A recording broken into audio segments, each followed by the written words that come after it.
In my courtroom, I usually see people shrinking in fear. Joseph Baena walked in expanding. He is the son of Arnold Schwarzenegger, and he doesn't just look like him, he is built like him. He walked to the podium with a stride that shook the floorboards. His shoulders were so wide he had to turn slightly sideways to pass through the gate. He was wearing a suit jacket, but it was clearly straining against his biceps. He looked like he was about to burst out of it like the Incredible Hulk. He wasn't carrying a briefcase. He was holding a gallon-sized jug of yellow liquid. "Mr. Baena," I said, "put the jug down. No beverages in the courtroom." Joseph placed the gallon on the floor. Thud. It sounded heavy. "It is BCAAs, Judge," Joseph said. His voice was thick, confident. "Essential amino acids. If I don't sip every 20 minutes, I enter a catabolic state. My muscles will begin to eat themselves." "I think your muscles will survive the morning," I said dryly. Case number 800. Charges: malicious destruction of property and menacing behavior. I opened the file. The report states that on Tuesday night, at Average Joe's gym, you caused a significant disturbance. "Disturbance?" Joseph scoffed, flexing his chest involuntarily. "I was training. I was pursuing the pump. The environment was suboptimal." "You ripped a cable machine out of the wall," I read from the report. "Bolts and all. And you threw a 50-pound dumbbell through a glass mirror because, and I quote, the reflection was distracting." "The lighting was bad," Joseph corrected. "It was washing out my definition. And the cable machine. It was weak. I pulled and it surrendered. That is a manufacturing defect, not a crime." "And the victim?" I asked. "Mr. Gary Finch, a 19-year-old college student. You cornered him in the locker room." "He was curling in the squat rack, Judge," Joseph shouted, slamming his fist on the railing. The wood creaked. "That is a cardinal sin. The squat rack is for legs. He was disrespecting the iron. I had to terminate his set." "You terrified him," I said. "The boy locked himself in a bathroom stall and called 911 because he thought you were going to kill him." "I am not a killer," Joseph said, adjusting his tight collar. "I am a sculpted work of art. Sometimes art is intimidating to small people." I looked at him. He truly believed that his physical strength gave him the right to dictate the rules of the space. He saw himself as a predator in a room full of prey. "You talk about small people with a lot of contempt, Mr. Baena," I said. "You think because you can lift 500 pounds, you are a strong man." I stood up. "But in this room, muscles don't impress me. Restraint impresses me." "Officer Quinn," I signaled the bailiff. "Mr. Baena seems to have too much energy. He wants to lift heavy things. He wants to dominate." "Lock the doors. I think I have the perfect workout routine for him." I signaled to Officer Martinez. The courtroom lights dimmed, plunging us into a heavy silence. The large evidence monitor on the wall flickered to life. "You call it pursuing the pump," I said to Joseph. "Let's see what it looks like to everyone else." The video played. It was security footage from the main floor of Average Joe's gym. It was a Tuesday night, peak hours. The gym was crowded with regular people, accountants trying to lose weight, mothers getting an hour to themselves, teenagers trying to get fit. Then in the center of the frame, there was Joseph. He stood out like a wild animal in a petting zoo. He was wearing a stringer tank top that barely covered his nipples, exposing a roadmap of veins that looked like they were about to burst. He was pacing back and forth in front of the dumbbell rack, grunting loudly, slapping his own chest. Slap, slap, grunt. People around him were shrinking away, avoiding eye contact. He controlled a 10-foot radius of fear. Then the camera focused on the victim, Gary. Gary was a skinny kid, maybe 140 pounds soaking wet. He was standing in the squat rack, doing bicep curls, looking at his phone. It was a breach of gym etiquette, sure, but it wasn't a capital offense. Joseph didn't see a mistake. He saw a declaration of war. On the screen, Joseph marched over to the rack. He moved with terrifying speed for a man his size. He got right in Gary's face, inches away. Gary looked up, terrified, dropping his phone. The audio from the camera was fuzzy, but Joseph's voice boomed like thunder. "Do you know what this is?" Joseph screamed, pointing to the rack. "This is holy ground. This is for squats. This is for suffering. You are desecrating the temple with your tiny curls." Gary tried to apologize. "I'm sorry, man, I just—" "Get out," Joseph roared. He grabbed the barbell Gary was using, which had maybe 20 pounds on it, and threw it across the room like it was a toothpick. It crashed into a row of treadmills, causing a runner to trip and fall. But Joseph wasn't done. The rage was still spiking. He turned to the cable crossover machine next to him. He grabbed the handles. He loaded the entire stack, 300 pounds. "This is how you train," he screamed at the room. He started pulling. He wasn't using form. He was using fury. He pulled so hard, jerking the weight with violent momentum, that the machine started to shake, the bolts rattling in the floor. Snap. The steel cable snapped. The handle flew back, whipping Joseph in the chest, but he didn't even flinch. The weight stack crashed down with a sound like a bomb going off. And then, the finale. Joseph looked at the mirror. He looked at the broken machine. He looked at the terrified gym-goers. He picked up a 50-pound dumbbell. "Too weak," he yelled at his own reflection. "Everything in here is too weak." He launched the dumbbell. It spun through the air and smashed into the wall-to-wall mirror. Crash. Thousands of shards of glass exploded outward. The music in the gym stopped. Everyone froze. Joseph stood there panting, his chest heaving, surrounded by broken glass and broken metal, looking like a gladiator who had just killed a lion. The video ended. The lights came back on. The air in the courtroom felt thin. I swiveled my chair to face the defendant. Joseph was smiling. He was actually nodding, looking at his biceps in the reflection of the glass partition. The form on that fly was sloppy, Joseph critiqued himself. But the explosive power was undeniable. "Did you see the torque, Judge? Pure fast-twitch muscle fibers." "I saw a grown man throwing a tantrum because the world didn't fit his specifications," I said, my voice cold. "And I heard something else," I added. "Officer Quinn, play the audio file, the 911 call." Quinn pressed a button. The sound of heavy breathing filled the room. It was Gary, the victim. He was whispering, crying. 911, please help. I'm in the bathroom at the gym. There's a guy.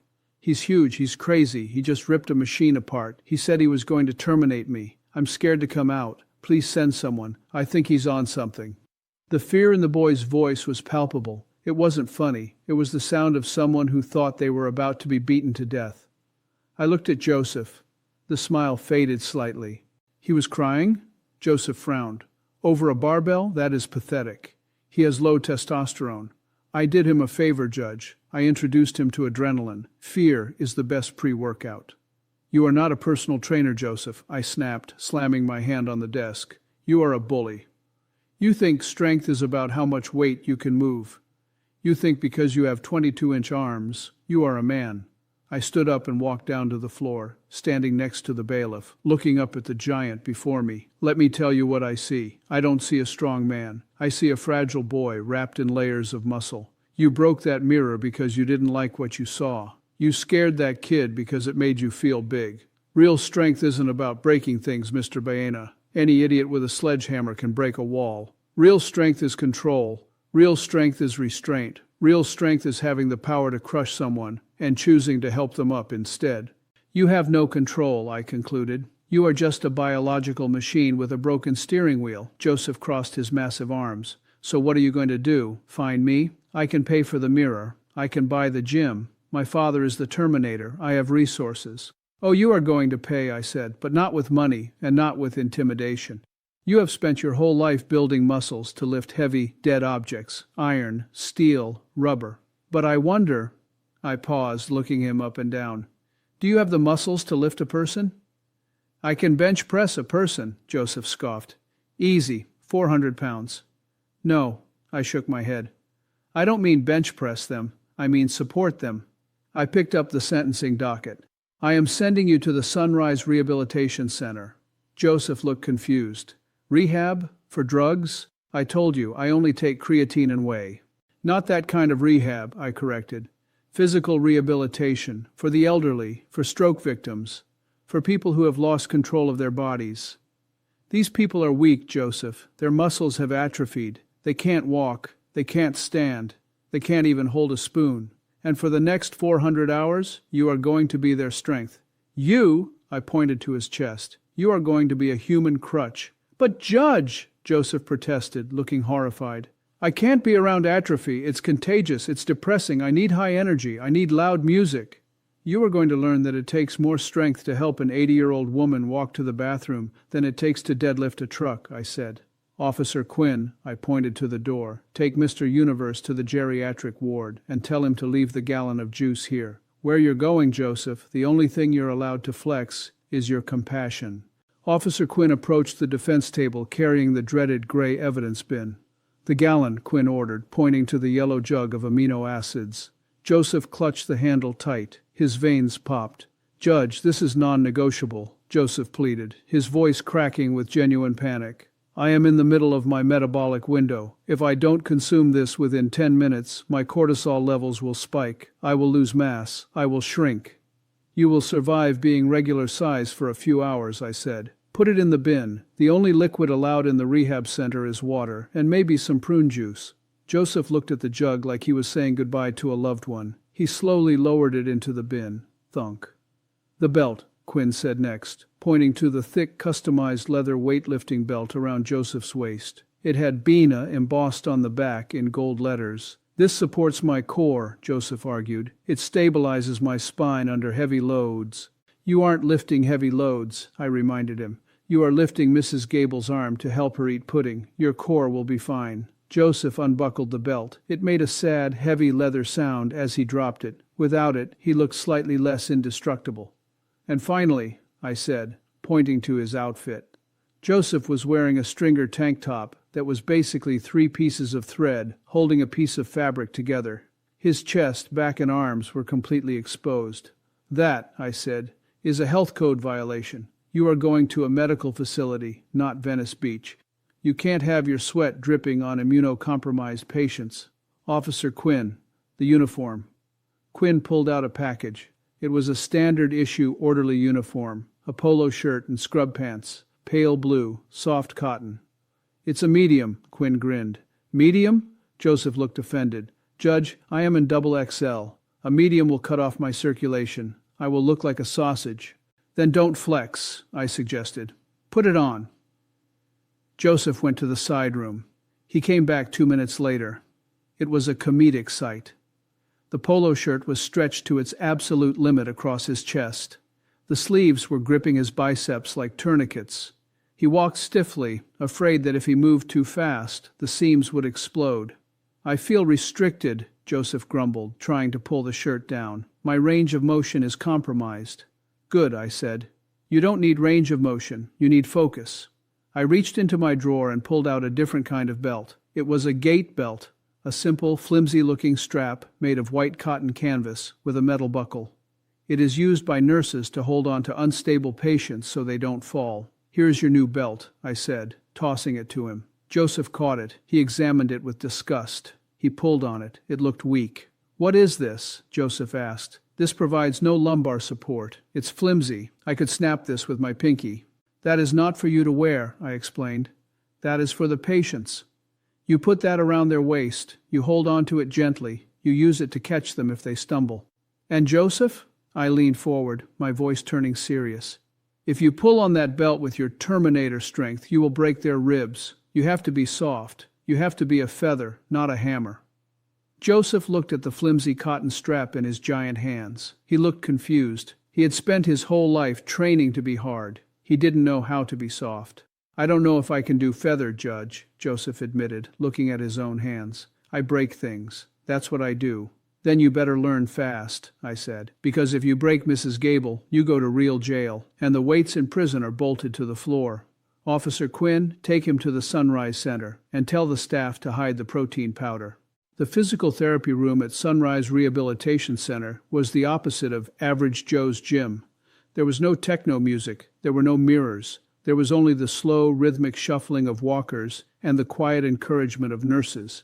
I arrived to check on Joseph. He was easy to spot. He was the massive blue mountain in the middle of the room. The medium polo shirt was soaked with sweat, more sweat than I had seen on him in the gym video. He was walking next to Mrs. Gable, a tiny 85-year-old woman recovering from a hip fracture. She weighed maybe 90 pounds. She was holding onto a walker, taking agonizingly slow steps. Joseph was holding the back of her gait belt. His giant hand looked like it could crush her entire spine. But he wasn't crushing. His arm was trembling, not from weight, but from tension. He was concentrating so hard that veins were popping out of his forehead. "Step and stabilize," Joseph whispered to her, his voice surprisingly soft. "Engage the glutes, Mrs. Gable. You got this. Come on, one more rep." Mrs. Gable wobbled, her knee buckled slightly. Instantly, Joseph's reflexes kicked in. In the gym, he would have jerked the weight up. Here, he moved like water. He dipped his knees, scooped his arm under her elbow, and gently, so gently, caught her weight before she could fall. He didn't pull her, he just became a wall for her to lean on. "I got you," Joseph said. "Structure is secure, you're safe." Mrs. Gable looked up at him and smiled. "Thank you, dear. You're very sturdy."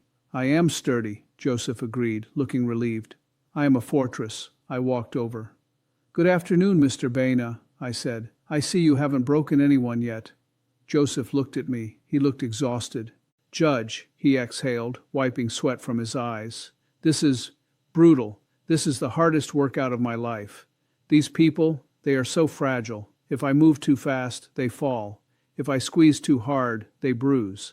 I have to fire my stabilizer muscles at 100% capacity just to stand still." "It's different than deadlifting, isn't it?" I asked. "Deadlifting is easy," Joseph admitted. "The bar doesn't feel pain. The bar doesn't look at you with scared eyes. Mrs. Gable trusts me. That is, a lot of pressure, heavier than 500 pounds. "You know," I said, pointing to his arm supporting the old woman. "That right there, that is the best rep you have ever done. You spent your whole life building that body to intimidate people, to make them get out of your way. Today, you used it to help someone stay on their feet." Joseph looked at his massive bicep, then at Mrs. Gable's frail arm resting on it. "She called me sturdy," Joseph said, a hint of pride in his voice. "Not scary, sturdy." "That is a better compliment," I noted. "Okay, Mrs. Gable." Joseph refocused, his gym bro persona leaking back in, but repurposed. "Rest period is over. We have 3 more steps to the water fountain. Let's get those gains. Let's conquer the hallway." Mrs. Gable actually laughed. She took a step. I watched for a moment. The Terminator had become the Guardian. He wasn't smaller, he actually looked bigger, but he wasn't taking up space anymore. He was creating space for someone else. I walked back to the studio to deliver the final verdict. "We live in a culture that worships power," I said to the camera. "We praise the strongest, the fastest, the loudest. We think strength is about domination. But if you use your strength to frighten the weak, you are a coward. True strength is measured by what you can carry, especially when the burden is someone else's pain. Muscles are a gift. Don't use them to break mirrors. Use them to lift spirits. And remember, the story you just watched is a fictional drama created for educational purposes. While we used real names and personas like Joseph Baena to illustrate the moral point, this specific event did not happen. But the lesson remains true. The strongest hand is the one that is gentle. I'm Judge Frank Caprio. Stay strong.